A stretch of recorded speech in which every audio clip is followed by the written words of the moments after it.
2022. I, Dr. Jawanda Rollins-Fells, Chair of the Board, would like to call this meeting to order. It is my privilege to welcome those attending here in person at Caroline Middle School, as well as those who are viewing on our CCPS YouTube channel. Each provides you an opportunity to receive information, have heightened education, awareness, and involvement. Our school board is grateful for your attendance as we continue to move our school division in a forward direction as #OneCaroline. Again, welcome to the Caroline County School Board meeting, and now I would like to ask the clerk to please call the roll. Mr. Adam Swanton, Student School Board Representative. Mrs. Nancy Carson, representing the Mattaponi District. Mr. Sean Kelly, representing the Madison District. Dr. Jawanda Rollins-Fells, representing the Reedy Church District. Dr. Sarah Calverick, Superintendent of Schools. Mr. George Spalding, representing the Bowling Green District. Mr. John Copeland, representing the Western Caroline District. Mr. Calvin Taylor, representing the Port Royal District. And I'm Lisa Stevens, Clerk of the Board. Madam Chair, we have a quorum. Thank you, Mrs. Stevens. At this time, I'd ask Mr. Spalding to please lead us in our invocation, followed by Sean Kelly with our Pledge of Allegiance. Please stand.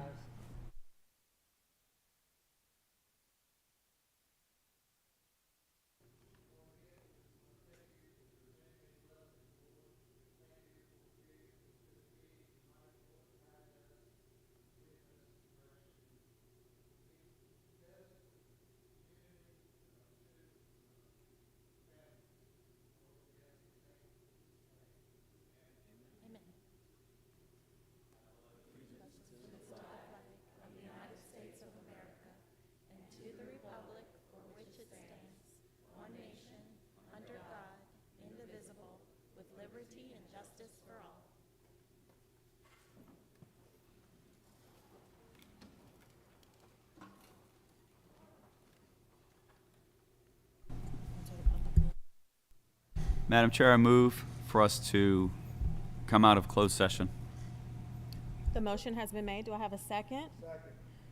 Motion's been made by Mr. Kelly, the second provided by Mr. Copeland, to approve us to return into the public meeting from closed session. All those in favor, please say aye. Aye. Aye. The motion carries. We are now back in our public meeting. Thank you, Mr. Spalding, for the invocation, Mr. Kelly for the pledge. The chair will entertain a motion to approve the June 13 agenda. Certification. So moved, Madam Chair. Second. Okay, the motion has been made and properly second to approve the agenda. Any discussion on that? If not, I'd ask the clerk to please call for the vote. Mr. Spalding. Aye. Mr. Kelly. Aye. Mrs. Carson. Aye. Mr. Copeland. Aye. Mr. Taylor. Dr. Rollins-Fells. Aye, the motion carries and the agenda is approved. The chair will now entertain a motion to certify for our closed session. So moved. Second. Okay, Mr. Kelly with the motion, Copeland with the second. I'd ask the clerk to please call the roll for certification.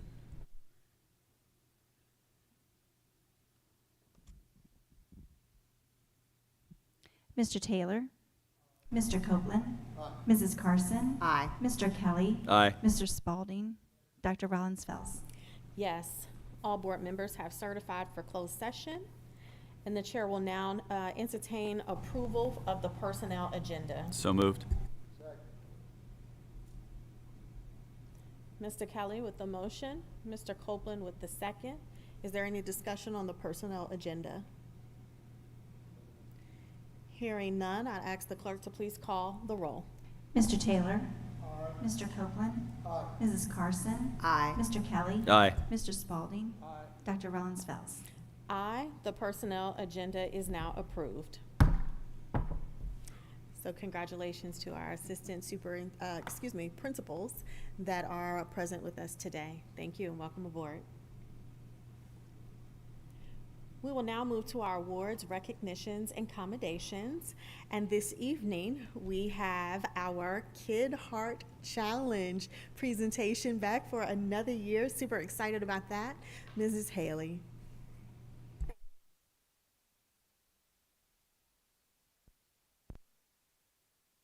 board members, and Dr. Calveric. CCPS has been a longtime partner with the American Heart Association, raising funds to support awareness about heart disease, as well as the many families who have been impacted. At the helm of that partnership has been Marjorie Churchborn, who partners with 18 districts in Virginia. Ms. Churchborn is here tonight to recognize and celebrate our great division and school community for such generous contributions. Ms. Churchborn, please come forward.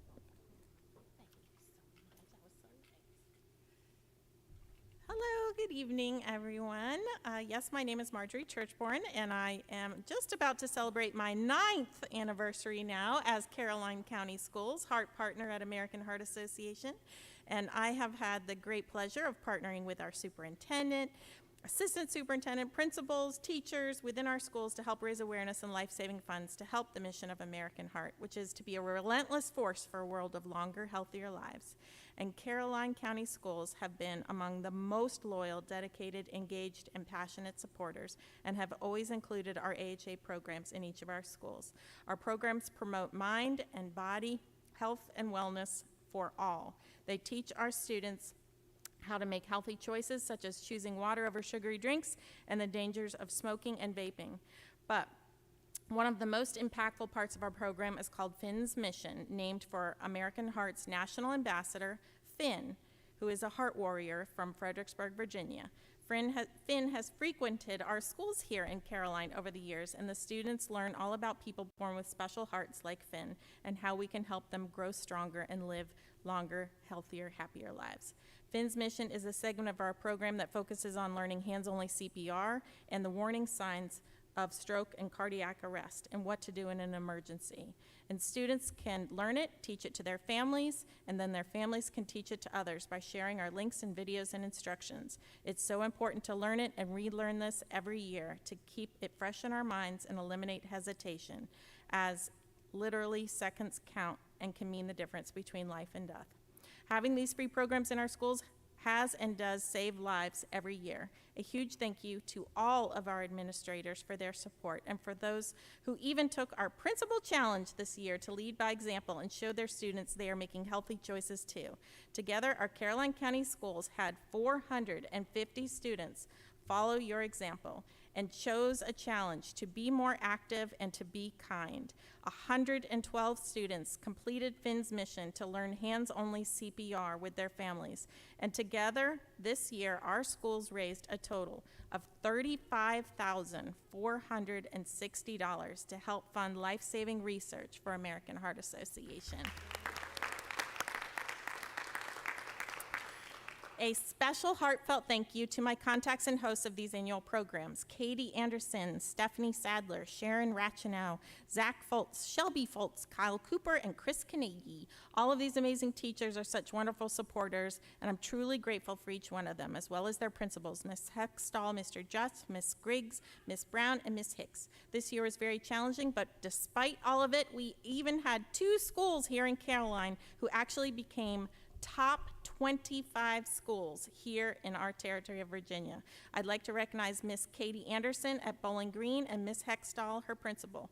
Bowling Green set their all-time record for participation and donations raised this year, having 37 students complete Finn's Mission, which was number 10 in the entire state of Virginia, to learn CPR and raise $8,525. I'd also like to recognize Miss Shelby Foltz, Mr. Kyle Cooper at Lewis and Clark, and their principal, Miss Cindy Brown. This Heart Hero team at Lewis and Clark also set their all-time record this year by having 57 students complete Finn's Mission to learn CPR, the 4th highest in the entire state of Virginia, and raise a whopping $23,025 to help fund research and education to help save lives. I cover 18 counties and 18 school districts in the state of Virginia. Lewis and Clark was my #1 school. So tonight, I brought awards for you, my Bowling Green and Lewis and Clark Heart Hero leadership teams, as well as a very special Heart of Gold Superintendent Award for Dr. Sarah Calveric, who has been a true supporter of her schools and our mission, and also herself leads by example every year by taking our Superintendent Challenge. Dr. Calveric, your support is so extremely important, impactful, and appreciated. I hope you'll join me for your award and a picture. Thank you for being a Superintendent Heart of Gold.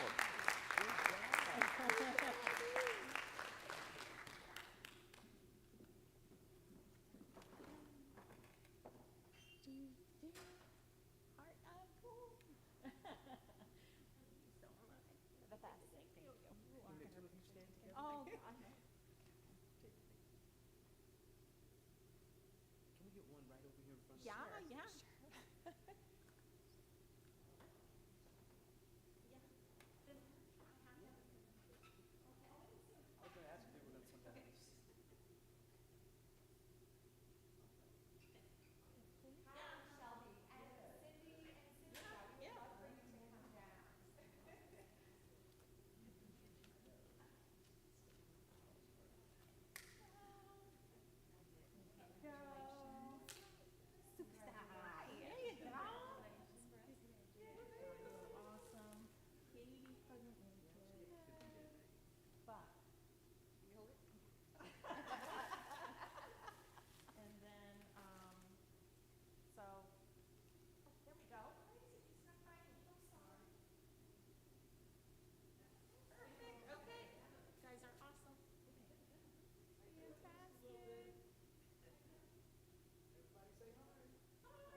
Congratulations again to our staff, our leaders, our point persons on those activities, our principals, and Ms. Churchborn for another year of a great opportunity for us to support our community and research.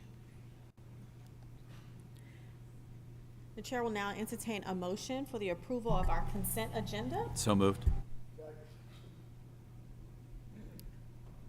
Mr. Kelly with the motion, Mr. Copeland with the second. Is there any discussion on our consent agenda items this evening? Hearing none, I ask the clerk to please call for the vote. Mr. Taylor? Mr. Copeland? Mrs. Carson? Aye. Mr. Kelly? Aye. Mr. Spalding? Dr. Rollins-Fels? Aye, the consent agenda is approved. We will now move on to our information from the district. We have two items this evening. The first item, I'd ask Mrs. Haley to please come forward for the presentation of elementary clubs and extracurricular activities. Good evening, Madam Chair, Dr. Rollins-Fels, Vice Chair, Mr. Kelly, members of the board, and Dr. Calveric. Tonight I am pleased to shine the spotlight on our elementary clubs and extracurricular. This high-level overview will include the purpose and history of our elementary clubs and activities, our club offerings, and next steps as we strengthen the alignment across our elementary schools. Much like our secondary schools, elementary regards the development and implementation of extracurricular activities as positive, meaningful contributions to the lives of our students. A child's education may be fully enriched and expanded when involvement beyond the classroom and school day is embraced. School-sponsored activities have long been in existence in elementary and can be an invaluable setting for nurturing each student to meet his or her full potential. Notification of our clubs have evolved from sending home permission forms to providing information booklets to families to uncover the many offerings. On this screen of the history, it tells the story of how we expanded our clubs and activity offerings over the span of years. In the infancy stages, all schools offered chorus, performing arts, and beta, and now we have evolved to include an amazing variety. Students' interests, teacher skills, and hobbies, along with social-emotional goals of each of the schools, are drivers for each school's timeline and implementation. Throughout the years, there remained a constant, which was the belief that active participation would provide students with ongoing opportunities to develop socially through engaging activities which develop and strengthen their character, social skills, and leadership skills. Activities outside the classroom expand their knowledge and deepen their interest for activity. Teamwork strategies through the use of various forms of engagement in promoting service to the student body, the school, and to the community. We also believe that active participation would also provide opportunities for our students to thrive, extend one's thinking, engage in school spirit, and demonstrate self and school pride. Now, a closer look at our club offerings. Club offerings are specific to each of our schools, and while our schools offer morning and afternoon clubs, Bowling Green typically runs clubs for a semester, while Lewis and Clark and Madison rotate their clubs each quarter for a 9-week period. Students at all elementary schools sign up for club offerings at minimal to no cost.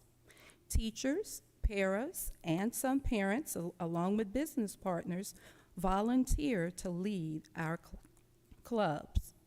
These clubs last 45 minutes in length and may be offered 1 to 2 times a week. Parents are responsible for the transportation to morning clubs and from school in the afternoons. As we move forward with our new strategic plan, our goal is to strengthen the alignment of our clubs and extracurricular offerings across all of our elementary schools.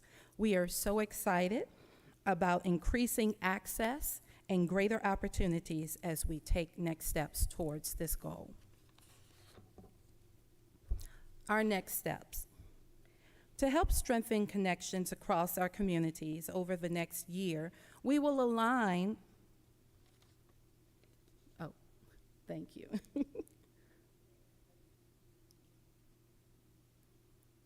Thank you. Our next steps.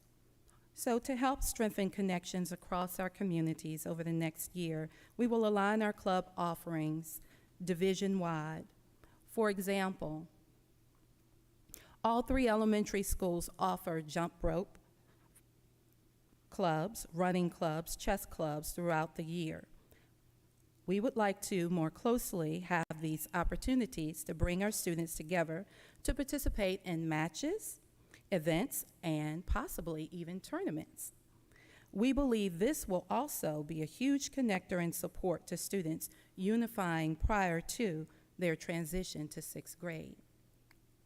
While CCPS has a secondary athletic advisory team, we hope to build a K-12 continuum by inviting representatives from elementary to engage in meaningful dialogue to better align our offerings and supports.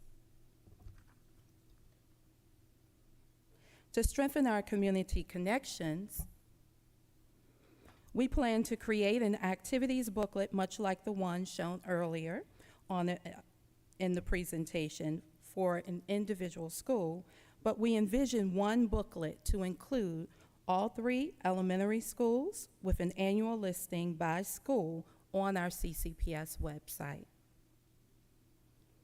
We hope this will help our community understand the various offerings at each of our buildings, as well as the connections to our secondary schools. We plan to conduct an annual survey to determine new offerings and gain feedback about our current ones. We would like to connect with our community partners to discuss the possibilities of running clinics at each of our elementary schools for a 6-week period. That is our goal. So if they're listening, our partners, we will be in touch with you to open those conversations. And lastly, we would like to determine ways to support our club sponsors, teachers, and paras who have committed and volunteered their time to host our clubs and extracurricular activities for elementary students. They truly light the flame and give our students a burning desire to engage in physical, sporty, talent, and skill-based extracurricular activities. They stretch their minds, they build confidence in them, and they build their abilities, all while having fun with their peers. We are so grateful for our staff. Joe Namath says that when you have confidence, you can have a lot of fun. And when you have fun, you can do amazing things. Our students are doing amazing things, and we attribute a portion of that to, of course, the great work inside the classroom, what's happening at home, and also what's happening outside of the classroom with our extracurricular activities and clubs. Thank you for your consideration and support to our next steps for elementary clubs. Are there any questions? Are there any questions? I'd just like to say thank you. And you mentioned community partners, if they're listening. They are, and they'll be in touch. Fantastic. So thank you. You're welcome. I don't have a question, Ms. Haley, but if you could just make a note, the Virginia Partnership for Out-of-School Time, VPOST, is a resource to look into. They may Okay. have some things Thank that will you. support the process. Thank you. Mrs. Haley, I would like to make sure we create an action item to circle back with the finance department to continue to revisit the need for supplemental pay at the elementary level for those that are conducting the volunteer clubs and extracurriculars. Will do. Thank you. You're welcome. Thank you. Thank you. The next informational item I'd call Dorving Flint for the monthly update on revenues, expenditures in our ADM. Good evening, Chair Dr. Rollins Fells, Vice Chair Kelly, members of the board, and Dr. Calveric. I am Doreen Flint, and I will be presenting the May financial reports tonight. The operating revenues for the month of May are $2,938,251.89, and year-to-date is $43,494,760.30, or 91.66%. The special fund revenues for the month of May are $333,529.86, and year-to-date the total is $5,097,320.63, or 33.6%. Total revenues for the month of May are $3,271,781.75, and year-to-date totals are $48,592,080.83, or a total of 77.6%. Operating expenditures for the month of May are $4,539,070.59, and year-to-date totals are $39,219,180.10, or 82.65%. Special fund expenditures for the month of May are $1,086,148.23, and year-to-date totals are $5,510,937.10, or 36.33%. Total expenditures for the month of May are $5,625,218.82, and the year-to-date total is $44,730,117.20, or the total of 71.43%. The county has made a correcting entry to the operational transfer to the school, which was reported last month, and the amount now balances to the total amount of the appropriation that was approved. In addition, the February reports were received on May 18th, and we are reconciled to those reports. Also, the auditors will be on site for preliminary field work from June 27th through the 30th. We have been completing our prepared by client or PBC documents and uploading them to the portal to ensure that we are prepared as much as possible for their arrival. This year, we will have additional audit requirements as it will be the first year of having a new audit firm, and we are ensuring our preparation in advance to have the preliminary audit go as smoothly as possible when they arrive. Are there any questions about the financials? Are there any questions? No, ma'am. Okay. The ADM for the month of May was $3,962.632 with a year-to-date of $4,073.220. As we know, our funding is based on the March 31st ADM and has been finalized as reported last month to be $4,036.37. Are there any questions on the ADM report? Are there any questions on your ADM report? The details are in our board docs. No, ma'am. Thank you. Thank you.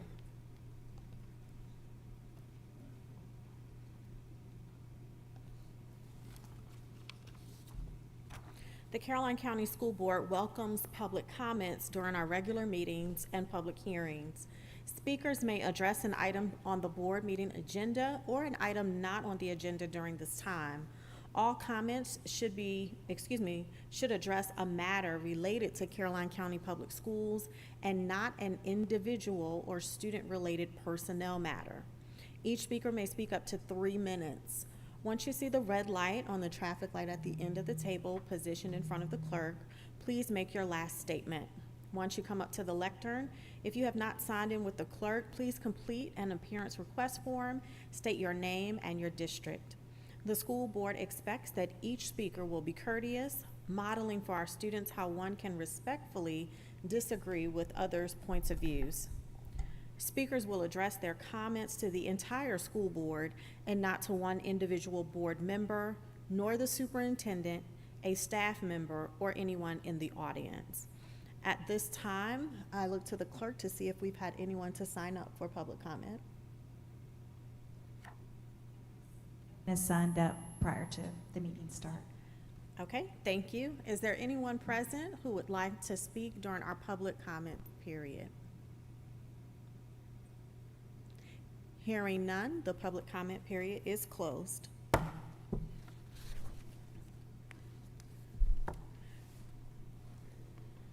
We will now move to our action items, and our first item I will be presenting to the board, and that is that we need to designate a VSBA delegate and an alternate for this upcoming November session.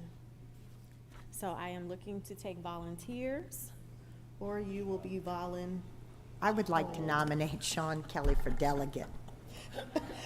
Nancy Carson with her first voluntold. Mr. Kelly, do you accept that volunteer? Yes.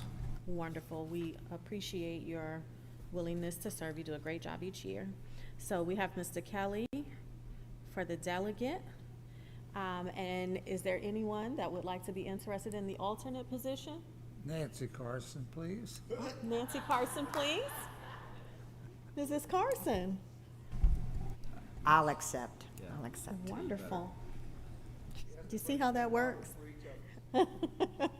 Outstanding. So I will put that in the form of a motion to approve I can't make a motion, excuse me, I'm out of order. I look to a board member to make a motion. Thank you. Mr. Copeland, Mr. Taylor with the second. Did you get that, Mrs. Stevens? Outstanding. She will call the vote. Mr. Spalding. Mr. Kelly. Abstain. Mrs. Carson. Aye. Mr. Copeland. Mr. Taylor. Dr. Rollins Fells. Aye, the motion carries. Thank you, Mr. Kelly and Mrs. Carson. Our next item for action will be the approval of our 2022-23 consolidated applications. We will have Ms. Ross before us tonight with Title I and Title II, Title III, and Title IV. Good evening, Madam Chair, Dr. Rollins Fells, Vice Chair, Mr. Kelly, members of the board, and Dr. Calveric. The local consolidated application for 2022-2023 represents the submission of an entitlement grant for Title I, Part A, Improving Basic Programs, and Title II, Part A, Supporting Effective Instruction. Since the first read at the May school board meeting, there have been no changes to either budgets. Only slight revisions have been made to a few of the narratives and the objectives. The allocations are preliminary and funding will not be awarded, the final funding will not be awarded until late August or September. At that time, the grant will be revised as needed. It is recommended that the school board approves the 2022-2023 local consolidated application in the amount of $1,014,174. And I'm happy to answer any questions prior to your vote. Are there any questions? Madam Chair, I move for approval of the 2022-2023 consolidated application for Title I and Title II as presented. Second. Thank you. Mr. Kelly with the motion, Mr. Copeland with the second. I'd ask the clerk to please call the roll. Mr. Taylor? Mr. Copeland? Aye. Mrs. Carson? Aye. Mr. Kelly? Aye. Mr. Spalding? Dr. Rollins Fells? Aye, the motion carries. Thank you. Good evening, Madam Chair, Dr. Rollins Fells, Vice Chair, Mr. Kelly, members of the board, and Dr. Calveric. The Title III application for 2022-2023 represents a submission of an entitlement grant for language instruction for English language learners and immigrant students. Since the first read at the May school board meeting, there were no changes to the budget section. A few slight revisions have been made to the narratives, and progress updates have been added to the application. The allocation is preliminary, and final funding will not be awarded until late August or September, and at that time, the grant will be revised as needed. It is recommended that the school board approves the 2022-2023 Title III application in the amount of $7,202.64. And again, I'll answer any questions prior to. Are there any questions? Madam Chair, I move for approval of the 2022-2023 Title III application as presented. Second. Mr. Kelly with the motion, Mr. Copeland with the second. Hearing no questions, I'd ask the clerk to call for the vote. Mr. Taylor? Mr. Taylor? Mr. Taylor? I'm sorry. Mr. Copeland? Aye. Mrs. Carson? Aye. Mr. Kelly? Aye. Mr. Spalding? Aye. Dr. Rollins Fells? Aye, the motion carries for Title III. Ms. Ross again for Title IV. Good evening, Madam Chair, Dr. Rollins Fells, Vice Chair, Mr. Kelly, members of the board, and Dr. Calveric. The Title IV application for 2022-2023 represents a submission of an entitlement grant for student support and academic enrichment programs.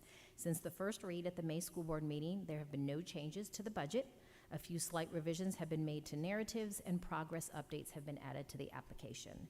The allocation is preliminary, and final funding will not be awarded until late August or September, and at that time, the grant will be revised as needed. It is recommended that the school board approves the 2022-2023 Title IV Part A grant application in the amount of $64,358.28. And of course, I will take any questions. Are there any questions on Title IV? Madam Chair, I move for approval of the 2022-2023 Title IV application Part A as presented. Second. Mr. Kelly with the motion, Mr. Copeland with the second. Hearing no questions, I'd ask the clerk to please call for the vote. Mr. Spalding? Aye. Mr. Kelly? Aye. Mrs. Carson? Aye. Mr. Copeland? Aye. Mr. Taylor? Dr. Rollins Fells? Aye, the motion carries. Title IV is approved. Thank you.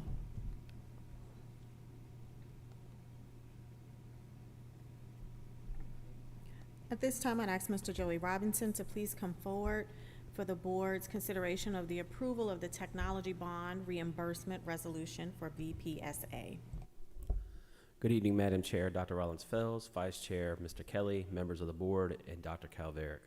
This evening, I come forward seeking the approval of the Technology Bond Reimbursement Resolution, also known as VPSA, in the amount of $180,000 plus a local match of 20%. In previous years, the state has provided these technology grants to local school divisions to equip schools to take the SOL test online.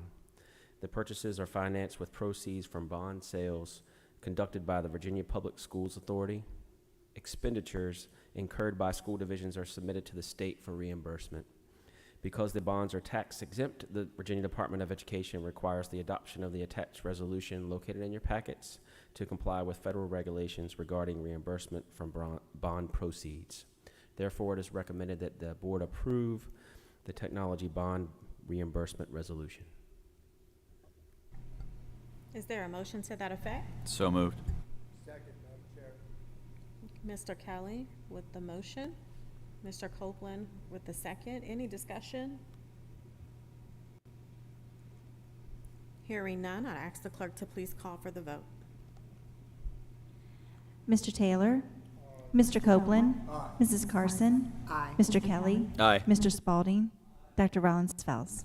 Aye, the motion carries. The technology bond reimbursement resolution is approved. Thank you.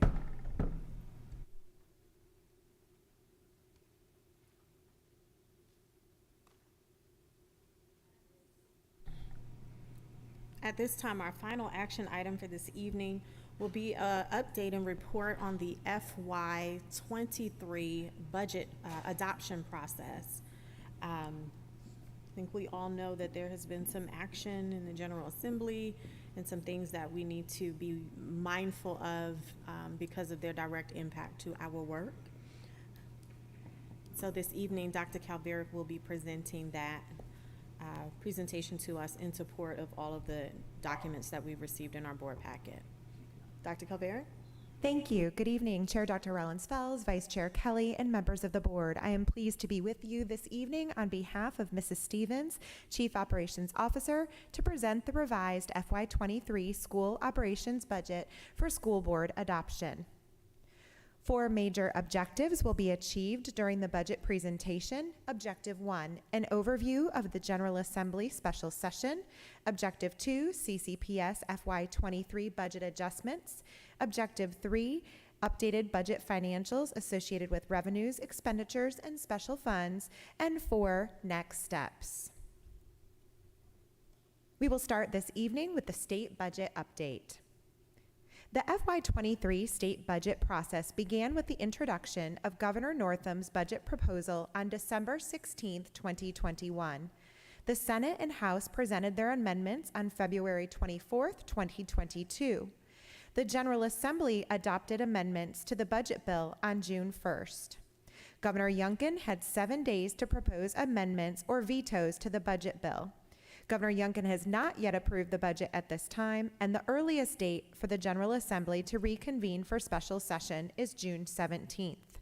Tonight, I'll be presenting to you a revised budget based on the General Assembly's adopted amendments to the budget bill, as Virginia Code requires all Virginia Commonwealth school divisions to pass a budget no later than June 30. The governor's FY23 budget reflects a 2-year cycle known as a biennium. The FY23 budget represents year 1 of this 2-year cycle. Included within the General Assembly adopted budget amendments is funding for 5 large educational priorities. The first, at-risk funding. The General Assembly adopted budget decreases the amount of originally proposed at-risk funding. While this budget overall increases CCPS funds by $0.5 million, this amount reflects half of what the governor originally proposed. To continue to enhance preschool access and services across the Commonwealth, the governor's proposed FY23 budget included a per-pupil increase from $7,655 to $8,359, which has also been adopted by the General Assembly. Hold harmless. To minimize the impact of the pandemic on school division funding streams, the state has included 3 hold harmless measures: grocery tax, rebenchmarking, and sales tax. The General Assembly adopted all 3 of these hold harmless measures with some adjustments to the language and funding streams. With over 50% of schools across the Commonwealth built over 50 years ago, the governor proposed a state construction fund for non-recurring construction, renovation, and technology purchases. The school division's preliminary funding totals $2 million and will be adjusted for the March 31st, 2022 enrollment. The General Assembly's adopted budget represents a decrease of anticipated funding by approximately $400,000 and includes additional restrictions on the use of these funds. The fifth major Assembly adjustment pertains to the education compensation proposal. The General Assembly's adopted budget supports an FY23 5% compensation increase beginning August 1st instead of July 1st, which ultimately reduces the funding provided for the compensation increase. A 5% compensation increase does remain effective July 1st for the FY24 year. In addition, the General Assembly adopted a $1,000 bonus payable before December 1st, 2022 for all Standards of Quality SOQ funded positions utilizing federal ARPA funds. At this time, funding is not currently in the operational budget for the non-SOQ positions. Thus, it is currently unknown at this time if these funds will be accepted by the school division without additional financial support to fund the bonus for all staff. Average daily membership. The majority of state funding is provided to the school division based on ADM, average daily membership. ADM is the membership of a student from the first day of school until March 31st of each year. Based on rising ADM numbers, the reported fall membership, and the state's projected ADM, CCPS is adopting 4,040 for FY23 budget calculations. This is a 49.85 pupil decrease in the proposal of FY23 ADM utilized in February for the budget proposal. Local Composite Index. LCI is the calculation of a locality's true value of property, adjusted gross income, and taxable retail sales. This formula determines the school locality's ability to pay educational costs related to K-12 education. As LCI goes up, state funding goes down due to the locality's increasing ability to pay. Caroline County's FY23-24 LCI is increasing from 35.53 to 36.13, a 1.69% increase. The LCI data are being updated from 2017 to 2019 for this biennium budget. In total, the General Assembly adopted budget includes an additional $5.1 million in new funding due to the increases in ADM, at-risk add-on funds, early intervention, early childhood, 5% compensation increase, hold harmless, and $2 million in the school construction funding. This $5.1 million increase has an additional required local match of $2.3 million. However, Caroline County currently exceeds the local required effort. As a result, Caroline County will not need to contribute an additional $2.3 million for CCPS to fully access the $5.1 million. The $5.1 million increase reflects a reduction of $500,000 from the governor's originally proposed budget. On to funded budget highlights. Priority 1, employee compensation. Employee compensation is essential to attracting and retaining high-quality staff to support operations and instruction. In the midst of an employee critical shortage, compensation continues to be a national, state, and local priority. With 700 CCPS employees, the school division will outline the funding sources associated with a $2,393,407 compensation increase, equating to a 7% increase for all staff, inclusive of a step increase. This historical overview of the school division's annual compensation proposal and local and state funding outcomes provides a high-level overview of the related impact upon our 0 year of experience starting teacher salary. In alignment with our ongoing commitment to achieving regionally competitive salaries for all employee groups, the FY23 compensation reflects significant investment in our greatest resource, people. The increased state funding will enable the school division, with no additional local money, to support a 7% salary increase for all employees. The cost of a 7% increase is $2,393,407, bringing our zero-year teacher salary to $45,777.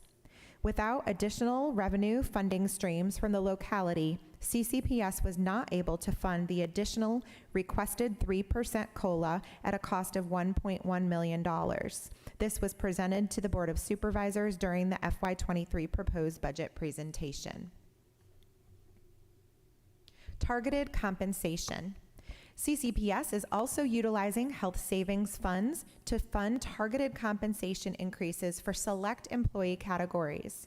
To align with the January 2023 minimum wage of $12 per hour, starting pay with 0 years of experience will be $12 per hour for the following employee groups: custodians, lead grounds, instructional assistants, family engagement coordinators, instructional technology aides, food service, including technicians, cashiers, and assistant managers, receptionists, elementary school attendance clerks, and parent-teacher resource center at a total cost of $549,757.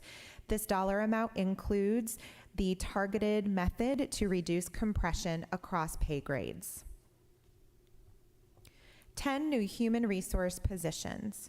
Our greatest resource is our employee base. As division needs are identified and initiatives are implemented, CCPS diligently reevaluates current staffing to determine the need for the reduction or addition of positions. The following FY23 FTEs, or full-time equivalents, address both instructional and operational priorities. These 10 positions are as follows: 1 behavioral support elementary school special education teacher, 2 CTE teachers, 1 for the high school, 1 for the middle school, to expand elective pathways and CTE courses in the areas of drama and cybersecurity, 1 math coach for Lewis and Clark Elementary School, 1 director of finance, 1 HVAC technician, 2 grounds positions, and 2 new teacher support coaches, which are grant funded. Again, these 2 new teacher support coaches are grant funded for 2 years. FY23 priorities total. The total of the FY23 budget priorities is $4,050,931. This total reflects CCPS operations budget to support the 7% salary COLA, compensation increase for a select group of employees with the base salary starting at $12 per hour, and 10 new instruction and operations positions. This does not include state-funded construction funds of $2 million. Also included in the budget are additional one-time adjustments for the purchasing of additional Chromebooks with VPSA funds, replacement of technology switches with assistance of E-rate funds, fuel for transportation, and funds for the year-long professional learning Eagle Academy. These funds are intended to have a one-time impact on the budget, and the related revenues and expenditures will be adjusted for the FY24 budget. Budget financials. We've outlined the sources of increased state money in our proposed priorities, so what does all of this mean in relation to revenues and expenditures? Well, it's essential to review revenues by source of funding. As previously noted, state revenues are projected to increase by $5.1 million at this time based on the General Assembly adopted budget amendments. Also noted in the federal funds is an increase for the one-time bonus funds for standards of quality positions, and one-time E-rate funding is notated in the other revenue category. The expenditures by category display how the school division's revenues will be spent during FY23. The noted expenses reflect all CCPS budget priorities, including 7% in targeted compensation increases and 8 new positions, noting that 2 of the positions mentioned previously are special grant funded. In addition, the one-time adjustments and the school construction funds are also included in these adopted expenditures by category. In addition to the operating funds, the special grant, textbook, and food service funds have been adjusted based on the estimated projected revenues. The special grant funds is seeing a $0.9 million increase due to additional federal coronavirus relief grants. Funds are to be used no later than September 30, 2024. The textbook fund amounts have been adjusted based on the state calculations for textbooks utilizing the updated average daily membership. Next steps. Once the school board adopts the FY23 budget, the Board of Supervisors will appropriate the school budget. This action is slated for tomorrow evening at the June 14th Board of Supervisor meeting. I would like to clarify again that this budget is being adopted per the General Assembly budget amendments and not the governor's adopted budget. That's an important distinction. The first date estimated for the General Assembly to reconvene is June 17th, 2022, where the governor will need to adopt the FY23-24 budget bills in addition to the FY22 caboose bill prior to June 30, 2022 to avoid a state shutdown. If there are any major changes to the adopted budget, the school board and Board of Supervisors will need to approve supplemental budget appropriations. Thank you for your attention and consideration of the school division's FY23 budget for adoption. At this time, I'm happy to answer any questions that you may have. Are there any questions from our board members on the information presented tonight? Mr. Taylor? I guess just for clarification, the 7% increase that we're talking about is based on funds coming to us from the state, additional funds coming to us from the state. That is correct. Okay. I guess my question is, where does that leave us in next year's budget? I mean, will we be able to fund that in next year's budget as well, or will we have to get an increase from the county or from somewhere in order to That's fund? a very fair question, Mr. Taylor, and I appreciate you presenting that this evening. We were very strategic in the pots of funding that we selected to utilize to support recurring compensation costs. So every outlet of monies that we chose to utilize from the state is recurring funding as of 2023 knowledge. What I will share is that because we did experience a $500,000 decrease based on the General Assembly's amendments, we did have to dig deeper into our health insurance savings, which is not what I would consider to be a stable source. So that is where we met a tipping point with that loss of funding being level funded by the local entity, not having a joint board meeting to have further discussion going into tomorrow's meeting. That is something that we will have to continue to monitor.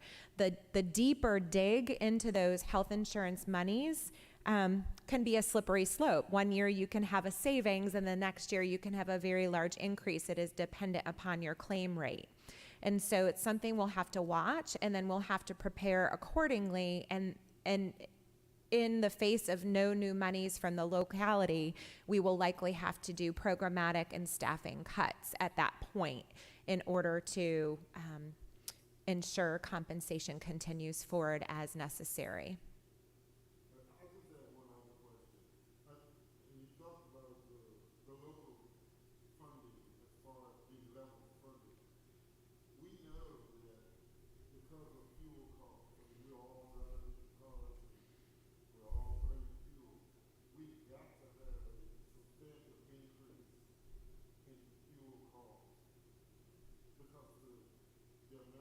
Much higher than they were. How are we addressing? I know it's not time yet, but have we looked at a way to address that, or what are we going to do? Well, we did actually modify our presented budget from February to the one I shared with you this evening, and we increased that budget line, but only by $100,000. And we know how quickly that can dissipate when you are talking about continual increases at the pump. And so we will be monitoring that with the Transportation Department on a monthly basis, and we may need to go back to the Board of Supervisors to do some categorical change requests and move money from one funding stream to another. And then eventually, if we do not see a decrease in cost, then we may need to go back and ask for additional funding. But we are monitoring it, and we have seen a large increase over the last 2 months. It was approximately double what we are accustomed to paying. Right. So we are hopeful that things will level out, but we're planning accordingly. Okay. That's all that I have. Mr. Kelly? So if we approve this as presented, and it goes to the Board of Supervisors tomorrow, Right. and then the governor could make massive changes, and then we would have to meet again and approve a new budget. That is correct. We would need to hold a special session meeting, not only as a school board, but we would also need to request that of the Board of Supervisors, as I do not believe that they have a second meeting planned for the month of June. I don't think so either. So yes, sir, that would be correct. So if we approve and the governor just signs it, then we're good to start next year. We are, absolutely. We're comfortable with where we are. We were able to accommodate all of our budget priorities that had been outlined with the increase of funding. The one downside, of course, was that we were hoping to be able to go above and beyond 7% so that we Right. could make a dent in the market value of our compensation approach, and that did not occur, but we were able to be really innovative and try some alternatives for recruitment and retention strategies. All right, thank you. Yes. Dr. Calveric, I know that, and for the benefit of public knowledge on the board, we did reach out to ask for another joint meeting, because we know that we're just in a time where without that governor's approved budget, we are really in flux. And so we were not able to secure a joint board meeting before tomorrow night's meeting. The other thing is, based on the Board of Supervisors meeting, there were some comments about our salary comparison. And when we do our salary study, who are we comparing ourselves with? And so that information has also been provided with the county.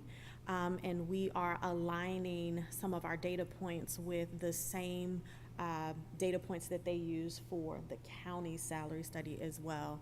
So we can compare apples to apples and oranges to oranges, but then also advocating for the fact that we need to be inclusive of districts that we compete with for our staff. And so that information has been communicated to all of Board of Supervisors members and staff as well. And so with this, Dr. Calveric, this is a action item that does require a motion from this board. And so what is the will? I move for approval of the FY23 budget as presented. Okay, so the motion was made by Mr. Kelly. I heard Mrs. Carson first for the second. Is there any other questions on the budget adoption as it stands in this moment? Hearing none, I ask the clerk to please call for the vote. Mr. Spalding. Mr. Kelly. Mrs. Carson. Aye. Mr. Copeland. Mr. Taylor. Dr. Rollins-Fells. Aye, the motion carries. The school board has adopted the FY23 budget as presented this evening. Thank you. Thank you.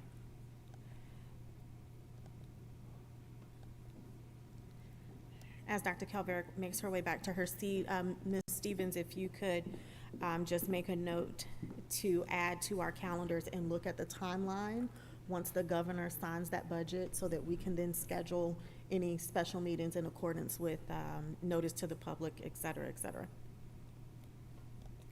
This evening, we have 2 items of new business. The first is our first read of our student code of conduct, and I'd ask Mr. Wick to please come forward with that presentation. Mr. Wick, it's good to see you this evening, sir. Dr. Rollins-Fells, good to see you as well. If I break into a COVID presentation, just stop me. It just might happen. It's still happening. Well, good evening, Chair Dr. Rollins-Fells, Vice Chair Mr. Kelly, rest of the school board, and Dr. Calveric.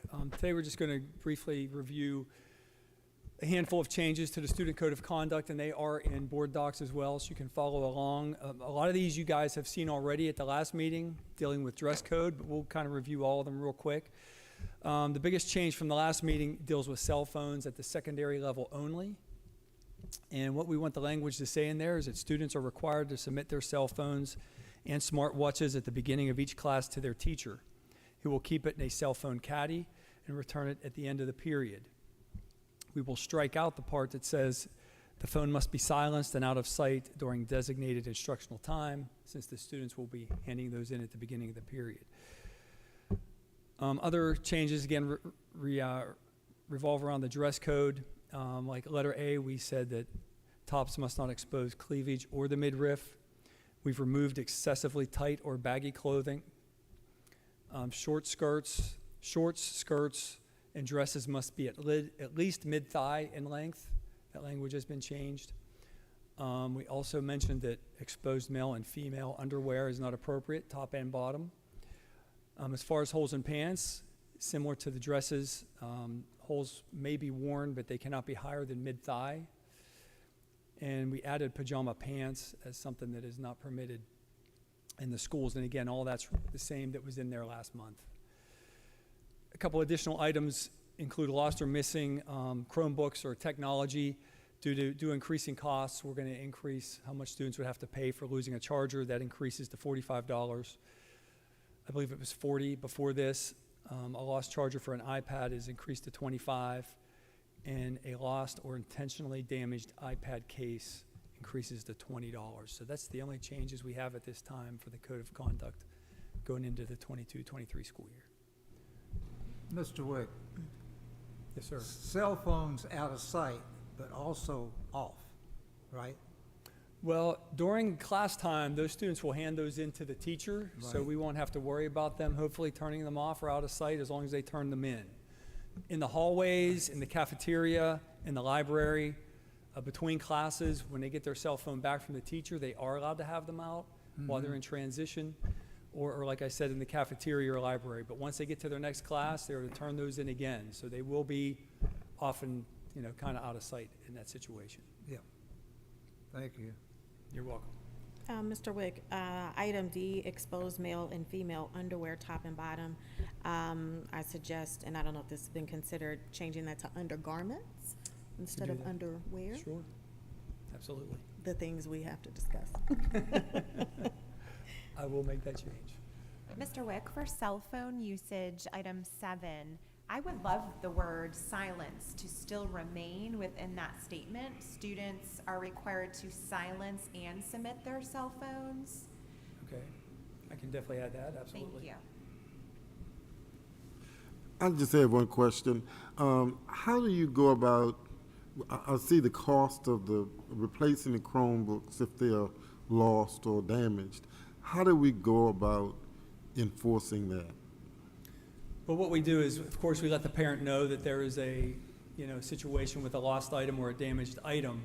So that goes onto their account, which is in PowerSchool.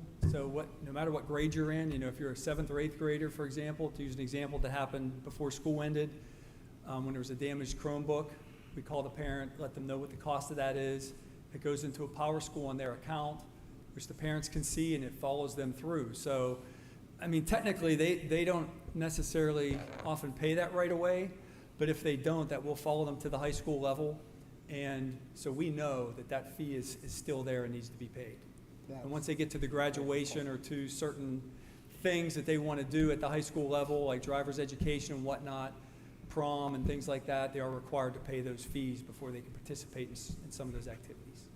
Okay. Any other questions or comments? I have a quick question because this is pertaining to the next school year. Do we still print out hard copies of this?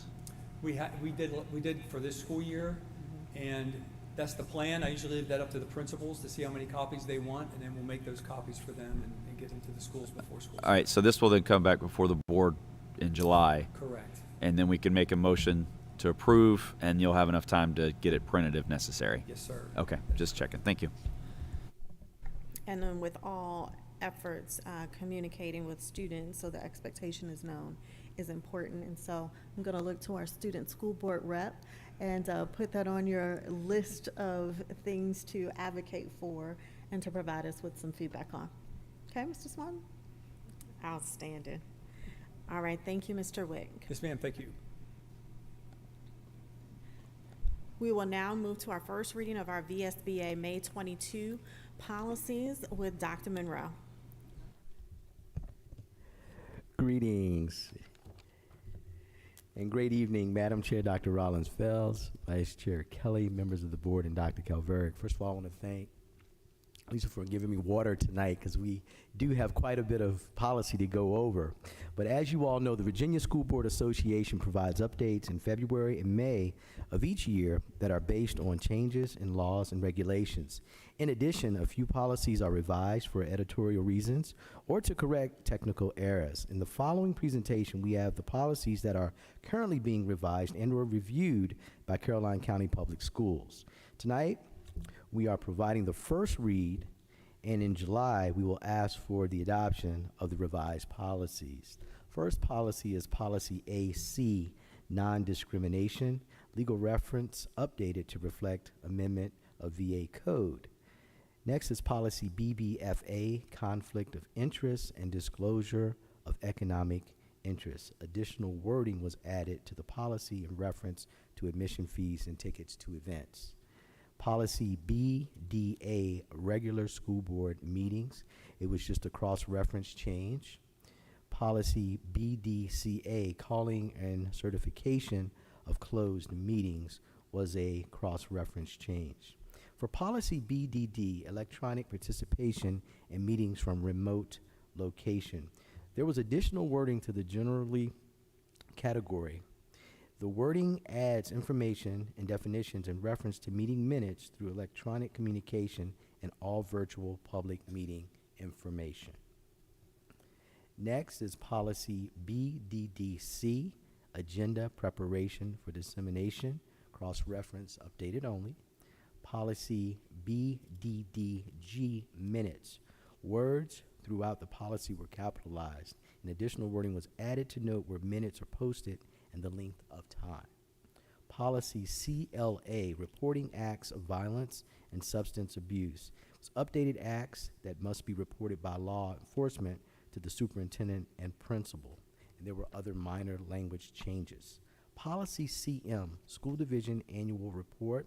Policy was updated to reflect amendments of the Virginia Code. Policy EB, School Crisis, Emergency Management, and Medical Emergency Response Plans, now includes local chief law enforcement officer and safety audits. Also requires school board to create a detailed and accurate floor plans for each school. Policy EBB, Threat Assessment Teams, now requires SROs to be on threat assessment teams. Policy EEAD, Special Use of School Buses. Added to the policy, each such agreement must require each third-party logistics company, appropriating body, or agency to supply insurance on the school bus that meets minimal requirements.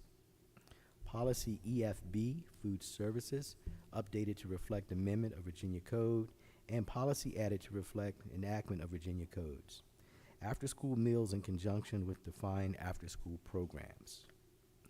Policy ICID, School Year, School Day, references to half-day kindergarten removed based on amendment to Virginia Code, and requirement for in-person instruction added to reflect enactment of Virginia Code, in addition to other legal references.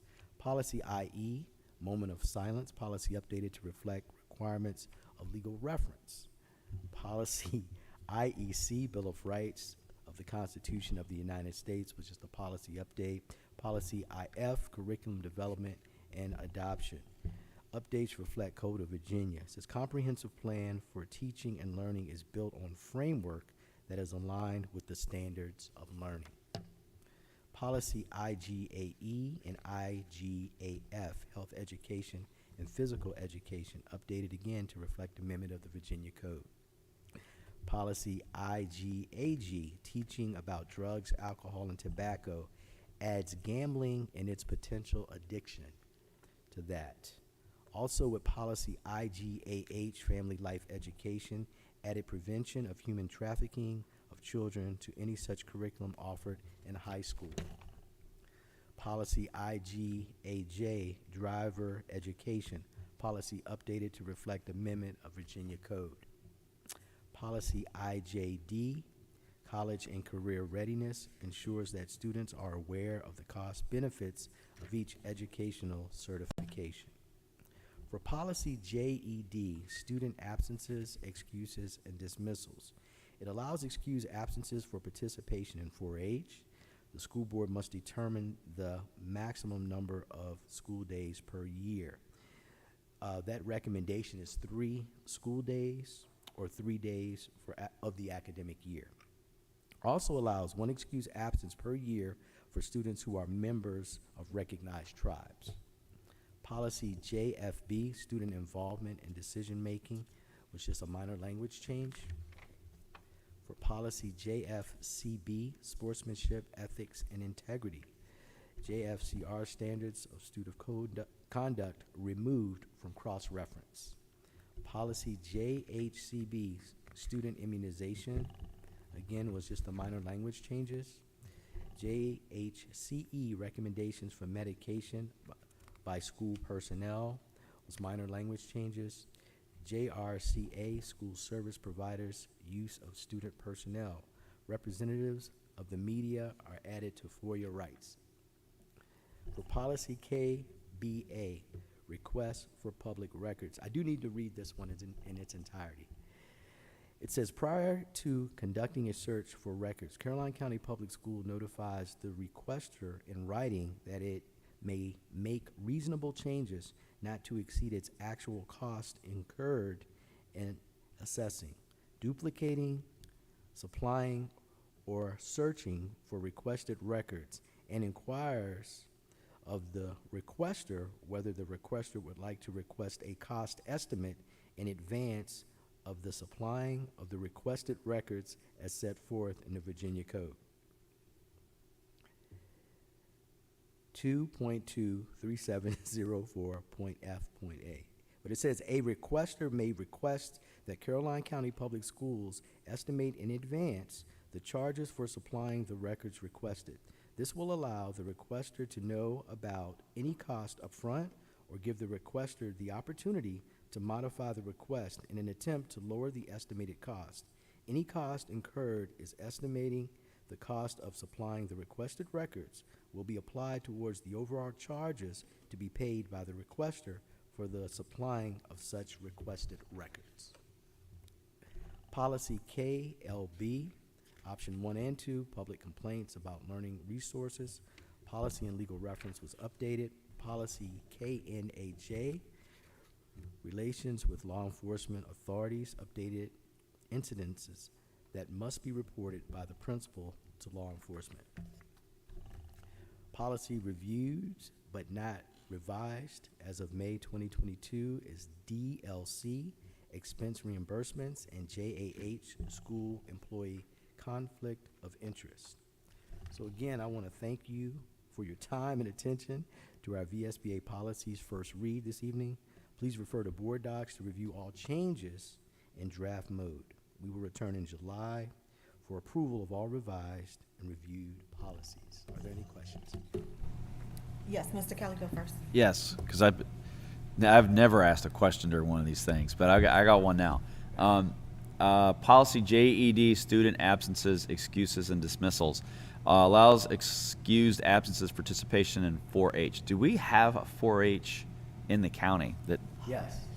we do? I did not know that. I didn't know if it was functioning. I didn't know if that was functioning. Updates and reports for 4-H.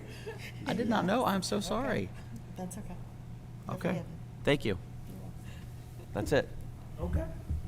Actually, I had a question about that as well, and I know this is language from the General Assembly. I am a 4-H kid, still very much involved, but I do have a question about, I'm trying to get to that slide. There are other, let me state my question. There are other absences that students may have for example, with FCCLA or FFA, our state organizations, and so they may be going to a state competition or something of that nature. And just for clarity, that those absences do not count against the student. They are excused absences as well, correct? They're excused absences, but again, it does impact accreditation. Not this year, but it will in the future. So those absences are excused, but it still could have an impact on a school's accreditation. Okay, so if we can, that's an offline conversation, to delve a little bit deeper. I know that we can't change the Code of Virginia. I know how it got there, but I do think that we need to be mindful of how it's being used in our division. If you also could make a note on policy EB, which is page 12. My question is to confirm that we're already doing this. I know that there are several incidents where Caroline County is going above and beyond the minimum requirement, but I do want to confirm that we already, and I think that's the one that has to do with the accurate floor plans of the school. This is the school crisis, emergency management, and medical emergency response plan. And so if you can just verify that there are things that we're already doing with that, and I believe that's under Mr. Wigg's purview. Yes, we still have a strong partnership with our SROs, but as well with our local agencies in reference to this, so yes. Okay, and then a note on policy EBB, and that deals with the threat assessment team. And if we can just make a note to follow up and cross-reference that with our code of conduct, to make sure that how we're enacting any behavioral pieces is addressed. So those were the three that I had: EB, EBB, and JED. So then when it comes back for approval, we'll have that information. Any other questions, comments? All right, hearing none, thank you, Dr. Monroe. Thank you. We look forward to the 35-page reports, but policy is what we do as a board. So having said that, we are now to the end of our agenda, where I will look to board members for our board committee reports and comments. I'll start to my right. Mr. Taylor, any comments this evening? Well, I don't have a report today, because obviously we're going to be doing some things at the retreat, and that once that's completed, we can certainly talk about what those outcomes are. We'll say that we did attend a school law conference that I thought was very informative, and it was just good. We learned about practices and procedures and what the law says. It was very heavily talked about as far as our special ed students and how we are required to make sure that we are meeting not only their needs, but all of our student needs. So that conference, I thought, was very informative.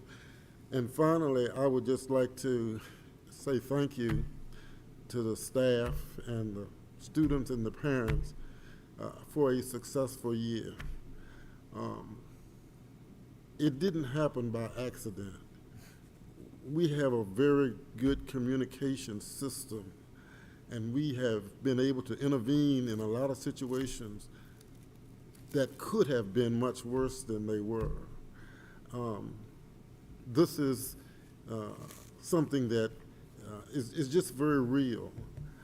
I don't know about you, but every day that I got up when school was open, I prayed that we would get through that day without someone being hurt or even worse. So again, I just want to say thank you to our staff and our teachers and parents and everybody who had a role in that. We had a successful year, and I'm sure we will continue to do so. Thank you. Thank you, Mr. Taylor. Mr. Copeland? No comments other than to welcome our new assistant principals to the middle school. Welcome, it's good to see you. We have a lot of expectations. Expectations are high. At the Chesapeake Bay Governor's School, on which I sit, and I'm on the executive committee. We got some disturbing news that Miss Andrea Ball was leaving to take a job in the private sector. And I cringed because she is an awesome, awesome director of our Chesapeake Bay Governor's School. However, we have a new candidate. His name is Dr. Jason Strong. He comes to us from the county of Richmond County. He's a principal in Richmond County at the Richmond County Elementary and Middle Schools. He's been there for 11 years, I believe, and he's been the co-director for the School Retool School Leadership Coach at William and Mary. I have high hopes. Dr. Calveric was on the selection committee for this individual, so I've got high hopes for him, and hopefully we'll be able to make a great strides with the new assistant principals we have. Thank you, Mr. Copeland. Mr. Spalding? Excuse me. The only comments I have, Calvin's pretty much covered the field, but that school law conference we went to, it was probably the best one I've been to, and I've been to a lot of them. And the only other thing I wanted to say, have a good summer, good vacation. Don't do what I would do and all that good stuff. No. And we'll see you next year. Thank you, Mr. Spalding. Mr. Kelly? Yes, ma'am. First of all, I'd like to start off by I guess just asking some kind of rhetorical questions. And I know that we can't get an answer here for this, but is it too late, considering gasoline prices, to revisit the electrical bus grant that we looked at earlier in the year and decided to? We said that it's not worth the investment in the infrastructure for that. Considering gasoline prices, I don't know what the exact numbers were that. Maybe we would go back and look at that. I would also am interested in looking, because we talked about staff leaving and going to other counties. Is it possible moving forward to get a spreadsheet in our exit interviews that shows where those staff members are going to? I know some of them retire, some of them do go into the private sectors, but I think it's information is power, and if we can go to the board of supervisors or whoever else, and when they say you need to compare yourself to these counties, and we say, look, 23% of our teachers are moving over here because the pay rate's more. We're losing 16% because they're going south because the pay rate's more. I think that that is good ammunition for us when trying to advocate for more salaries. I like to say, I'm going to talk about the athletic advisory committee that we had and talk about increasing elementary participation and building up skill levels with the children. And that was great, Miss Haley, tonight doing that, because we have brainstormed a lot of stuff. In that vein, summer swim has started, and I'm so optimistic about where our swim team is going to be, even though my daughter's leaving. And I don't know if my son's ever going to do it, if he's going to stick with it. I hope he does. But we have so many good kids coming down the pipe. It really makes me happy. Graduation, back to normal. It was as close as I think as we've been in a long time. This year and I knew going into it, it was going to be the toughest year. It has also been the most rewarding as a teacher, because the learning loss was real. By the end of the year, you could see the difference you made in those kids. And I don't mean just, we're passing SOLs. I mean social norms, how to behave in class, those developing soft skills with kids. I've seen it in my own children, because sometimes it doesn't matter how much I beat them, they still don't do it. But the staff here and staff at the high school did a great job of making that happen. So once again, thanks to everybody, because I think that we've made a huge difference in our children. And I'm very, very happy for that. That concludes my statements. Thank you, Mr. Kelly. Ms. Carson? And I would piggyback on Mr. Kelly's. I was going to also mention the graduation. It was one of the largest classes we've had in a while, and it was wonderful to see students that I knew from kindergarten graduating this year. So it was wonderful. And I will say also about the law conference, this was my 10th year attending, and it was probably the best one. We got the most information. And I was also glad to see that we're getting 2 more maintenance crew people to cut the grass, because we certainly need that, especially right before school starts. We want all our places looking really nice, so I was glad to see that as a add-on too. And I hope everyone has a good summer. And it's been a good school year and only getting better for next year. Thank you. Thank you, Mr. Swanton.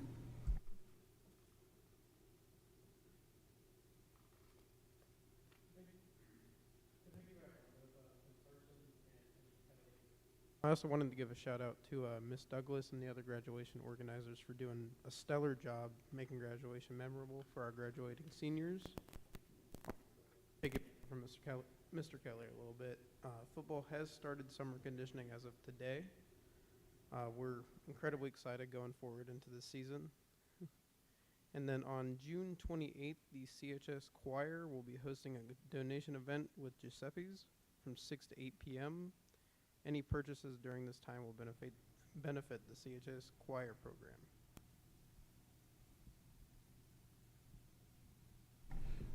Thank you. And my comments for the evening in terms of my committee reports, I need to report to the board that myself and Mrs. Stevens has been invited by VSBA to do a workshop on parliamentary procedure for other boards in the state of Virginia from the board clerk perspective. And so she graciously agreed to be my tag team partner to translate what we do to that particular audience.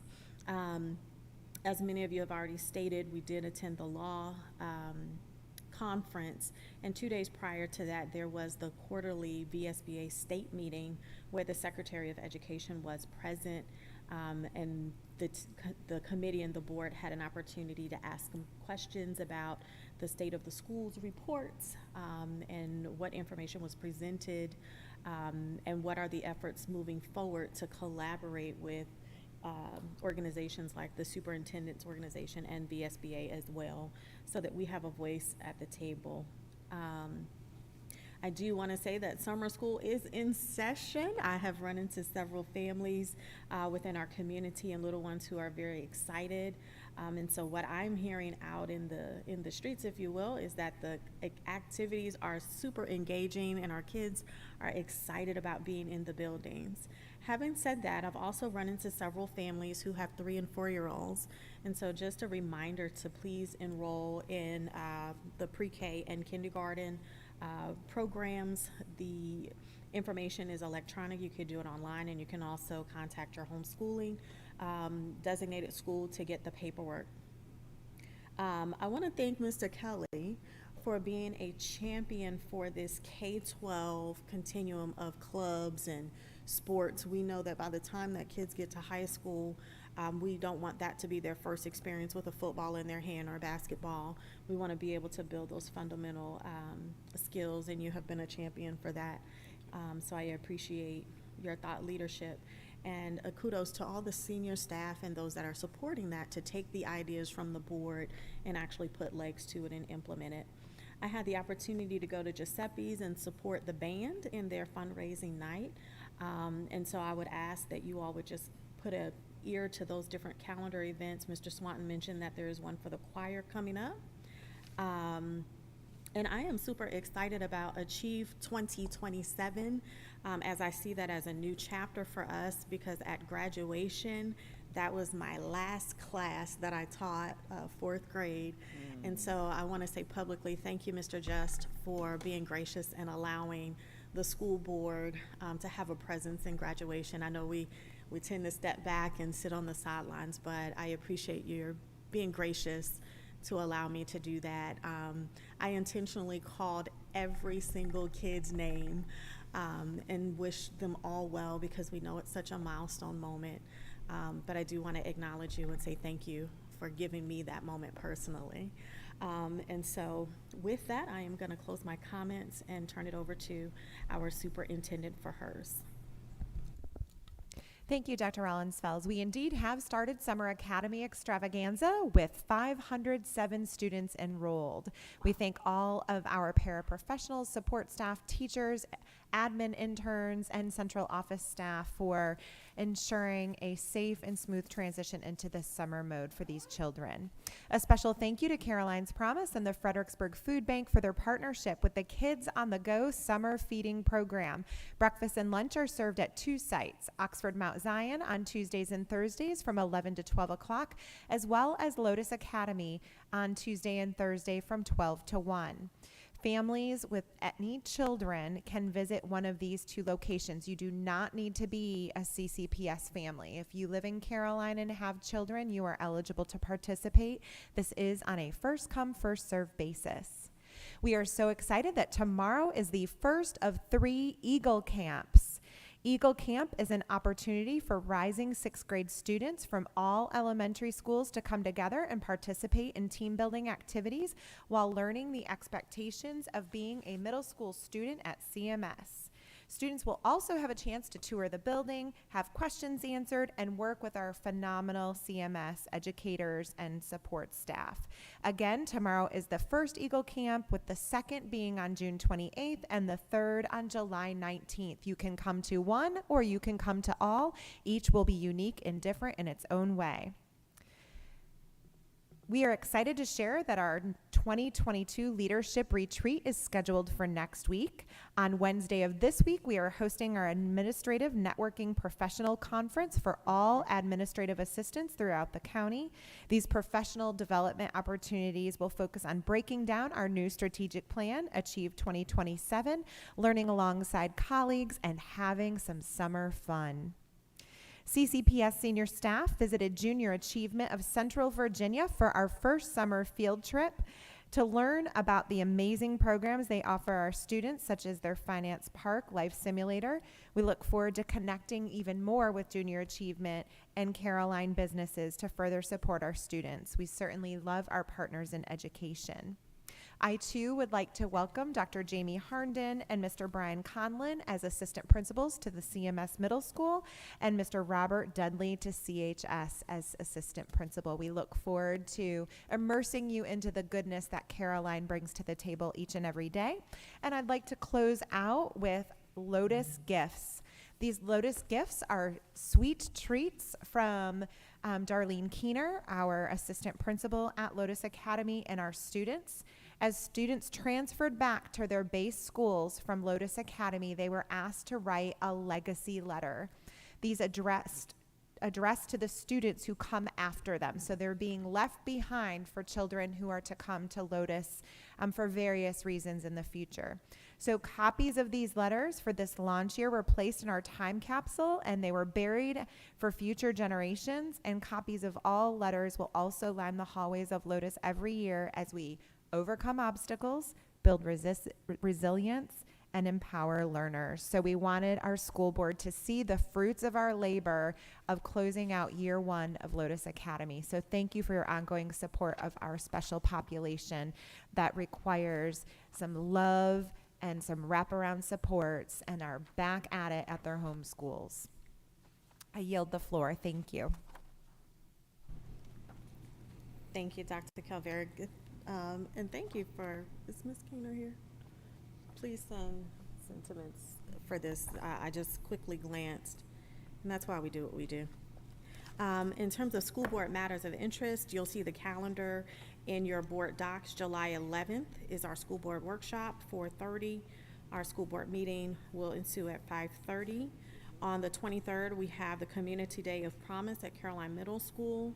I invite you all to come out at some point throughout the day. It is a huge community event here.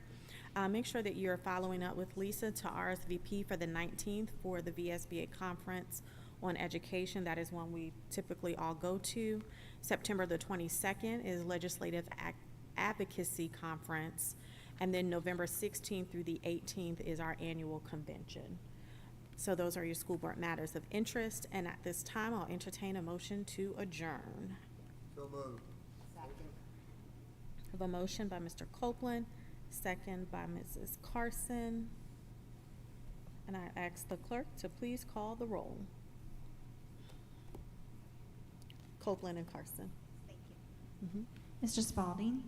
Mr. Kelly. Aye. Mrs. Carson. Aye. Mr. Copeland. Aye. Mr. Taylor. Aye. Dr. Rollins Fells. Aye, we are now adjourned.